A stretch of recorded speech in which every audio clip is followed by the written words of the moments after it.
Right, Aghori chapter మనం చూస్తూ ఉన్నాం. ఈ నేపథ్యంలోని వర్షిని ఈ రోజు ఇంట్లో నుంచి అయితే బయటకు వచ్చేసి బిగ్ టీవీని ఆశ్రయించడం కూడా జరిగింది. అయితే తను ఎందుకు బిగ్ టీవీకి రావాల్సి వచ్చింది, అసలు తను ఏం చెప్పుకోవాలనుకుంటుంది, మళ్ళీ అఘోరీ దగ్గరికి వెళ్ళాలనుకుంటుందా లేకపోతే లేదా? ఎందుకంటే గతంలో మనం చూసాము వాళ్ళ పేరెంట్స్ దగ్గర నేను క్షేమంగా ఉన్నాను, నేను ఇంకా అఘోరీ దగ్గరికి వెళ్ళను, లైఫ్ మీద ఫోకస్ చేస్తాను అని కూడా తను కొన్ని సందర్భాల్లో చెప్పిన పరిస్థితి కూడా ఉంది. మరి ఈ రోజు ఇక్కడికి రావడానికి గల రీజన్స్ ఏంటన్నది ఆవిడ మాటలోనే తెలుసుకుందాం.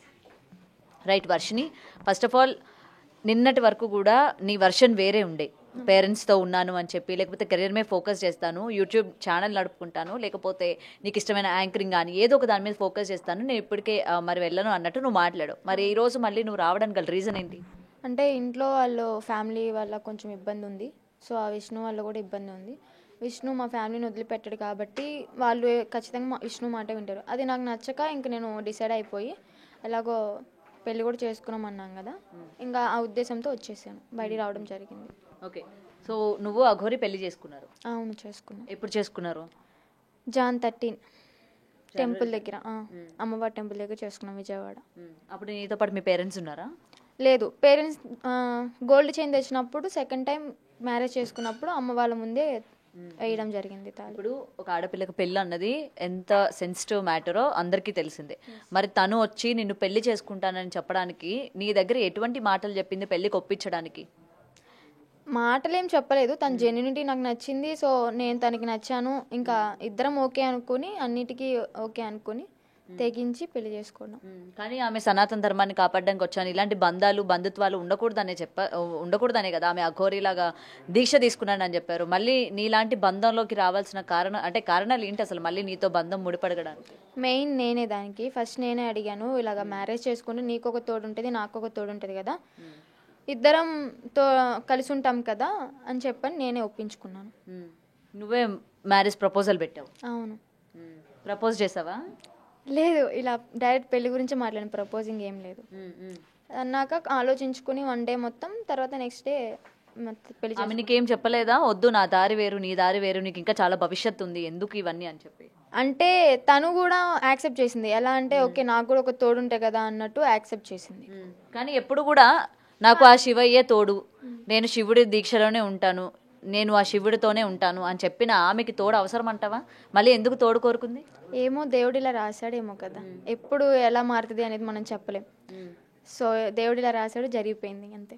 మొత్తం ఇంకా దేవుడి మీద వేసేస్తున్నావు అయితే? అంటే ఇంకా అంతే అనుకోవాలి కదా.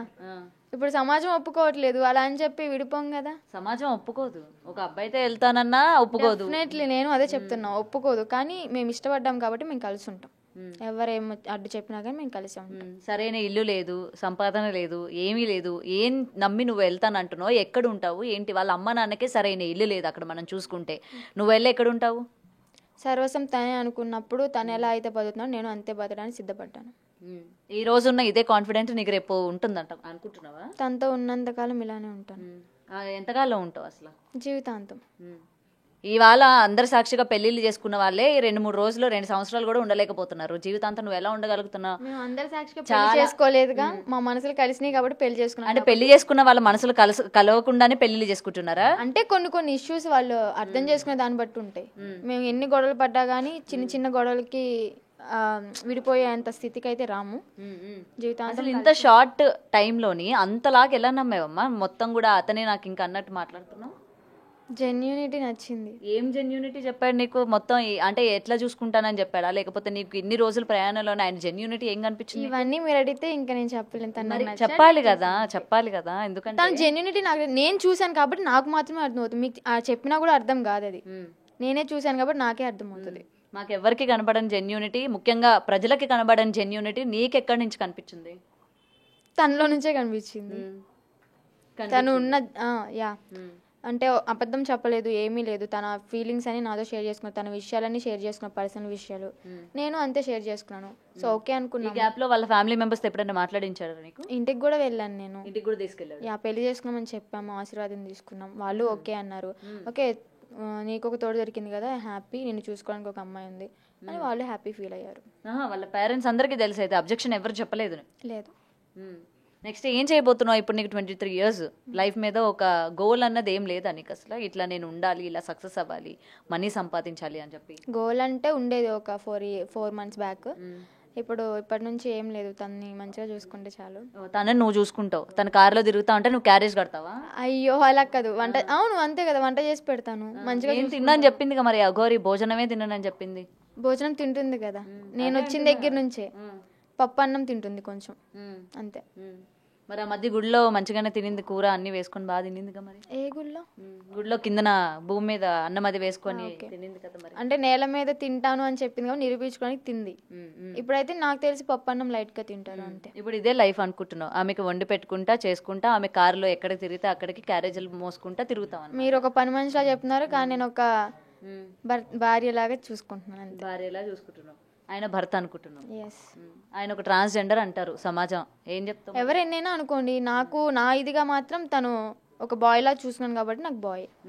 బాయ్లో చూస్తున్నావు, బాయ్లో చూస్తున్నావు. ఒక భర్త లాగా, భర్త అంటే బాయ్ అయితేనే భర్త అని పిలుస్తాను, కానీ ఆయన బాయ్ కాదు కదా. మీకు కాదేమో, నేను అలా ఊహించుకుంటున్నాను కాబట్టి నేను అలా అనుకున్నాను కాబట్టి. ఊహించుకోవడం ఎందుకు, నిజంగానే అబ్బాయినే ప్రేమించి పెళ్లి చేసుకోవచ్చు కదా. నీ వాళ్ళు ఎంతో మంది అవసరం లేదు, సమాజంలో ఇన్ని ఉన్నాయి, ఎవరిళ్లలో కష్టాలు ఉన్నా సరే నీ మీద ఫోకస్ చేసి ఆ పిల్లకి న్యాయం జరగాలి, పిల్ల వాళ్ళ పేరెంట్స్ దగ్గర లేకపోయినా సరే సురక్షితమైన ప్రదేశంలో ఉండాలి, వాడితో వెళ్ళకూడదని చెప్పి ఇవాళ ప్రతి ఒక్కరు కూడా లీడ్ తీసుకొని మాట్లాడుతున్నారు. అవసరం లేదు కదా. అవసరం లేదంటే ఇప్పుడు నేను సమాజంలో చాలా చూసాను, మా ఫ్రెండ్స్ లైఫ్ లోనే చాలా చూసాను, చచ్చిపోవడాలు, విడాకులు తీసుకోవడం, మళ్ళీ ఇంకో పెళ్లి చేసుకోవడం. ఇది ఒకటే మార్గం అంటే నాకు ఇది నచ్చింది కాబట్టి నేను వెళ్ళాను.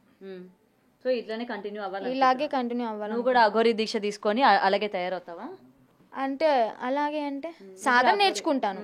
నేను అఘోరి అయిపోవాలి అలా మారిపోతాను అయితే చెప్పను, సాధన అయితే నేర్చుకుంటాను. సాధన అంటే ఏంది అసలు? సాధన అంటే ఏంటి నీకు తెలుసా? సాధన అంటే ఏంటో మొన్నటిదాకా కొన్ని నేర్పించారు కదా, అదే ఏం నేర్పించారు? శ్మశానంలో సాధన చేస్తారు, అవి కొన్ని పూజలు ఉంటాయి. యా, నార్మల్ గా ఉపయోగపడేవా లేకపోతే ఎవరికి ఉపయోగపడేవా? మా పూజలు క్షుద్ర పూజలా? క్షుద్ర పూజలు అలాంటివి ఏం చేయమండి, మనిషికి మంచి జరిగేదే మేము చేస్తాం. శ్మశానాల్లో ఎట్లాంటి పూజలు చేస్తారు? అవి శ్మశానంలో సాధన చేస్తారు. శివయ్య శ్మశానం దగ్గరే ఉంటాడని ఎలా అంటారో, ఆయన ఉంటాడు కాబట్టి, ఆయన ఉండేది మాకు గుడి కాబట్టి అక్కడికి వెళ్ళి సాధన చేసుకుంటాం. క్షుద్ర పూజలు అలాంటివి ఏం చెయ్యం, చేతబళ్ళు అలాంటివి. ఓకే, సో ఇవన్నీ చేస్తారంటారు. ఫైనల్ గా అఘోరితోనే ఉంటానంటావు అయితే? ఎస్, ఫైనల్ గా అఘోరితోనే ఉంటాను. ఓకే, సో నీ గురించి మాట్లాడే వాళ్ళకి ఏం చెప్తావు మరి? ఫైనల్ గా నీ గురించి ఇట్లా జాగ్రత్త తీసుకొని అలా కుటుంబం దగ్గరికి పంపించండి అమ్మాయిని అని చెప్తున్న వాళ్ళకి ఏం చెప్తావు మరి ఫైనల్ గా? ఖచ్చితంగా పంపించమని చెప్తారు, కానీ ఇది నా ఓన్ డెసిషన్ కాబట్టి మీరు ఏమన్నా అనుకోండి. నేను సొంత డెసిషన్ తీసుకున్నాను, నా లైఫ్ నేను లీడ్ చేయాలనుకుంటున్నాను, నేను తనతోనే ఉంటాను అంతే.